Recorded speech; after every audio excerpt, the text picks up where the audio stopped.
Good evening, everyone. I'm Lissy Bastian. It's good having you with us. It may cost the government millions of dollars, but they're considering buying the Grand Bahama International Airport. Aviation Minister Dionisio de Aguilar revealing as much to reporters this morning.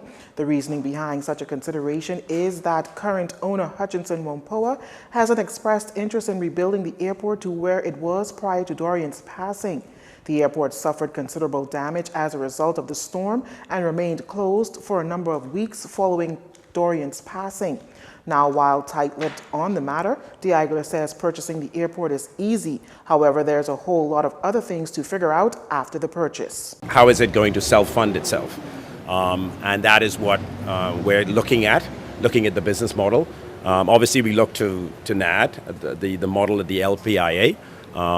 Clearly, they have a lot more traffic than Grand Bahama, so we're trying to figure out what is the business model and how does it work. And you can't sort of make that decision right on the fly. You got to do a lot of research. You got to get all the financials. You got to consider all of those things. Now, when asked if the government has the money to acquire the hurricane-ravaged airport, de Aguilar says the objective will be to determine what will be the revenue source.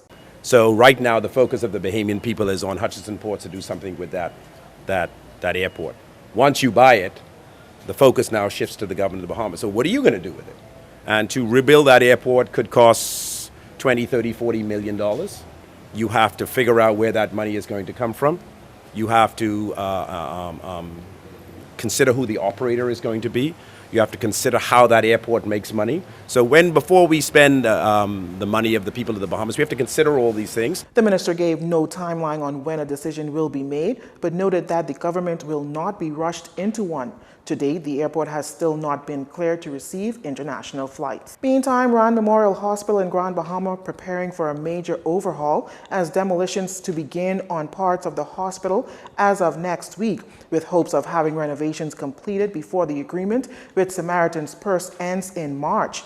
Health Minister Dr. Dwayne Sands confirming as much, adding that the entire process is expected to take 6 months. Let's say we're working on identifying how we're going to get these funds. The demand on the central purse has been massive, and there is no infinite source of money. So if there are ways that we can accomplish what will be accomplished over the next 6 months without breaking the bank, as it were, then that's what we're going to do. As for the administrative office and gynecology area, the government has yet to come up with a definitive plan as to how they will manage. Meanwhile, the government anticipates the cost of refurbishing the hospital to be some $20 million. A large portion of that, Dr. Sands says, is from international donors. He further estimates that less than $10 million will have to come from the government's pocket. Now, as for where the government will acquire the necessary funds, Dr. Sands says that's still being worked out. We have gutted the administrative area. The plan is to replace the flooring in the emergency room leading to the foyer, and then we will gut the hallway and the adjoining wards, including the intensive care unit and the wards leading into the recovery room and operating room. And then those will be made good after we eliminate all of the mold. Now, that process would involve what we call sequentially cutting into the wall to determine the upper limit of mold involvement and then treating the area.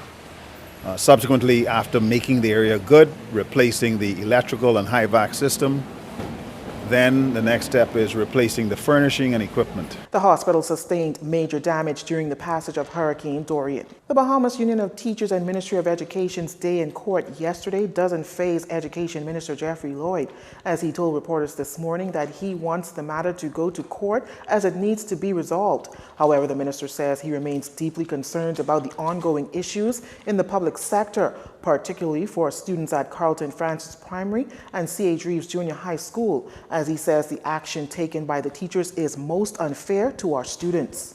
We have an industrial agreement.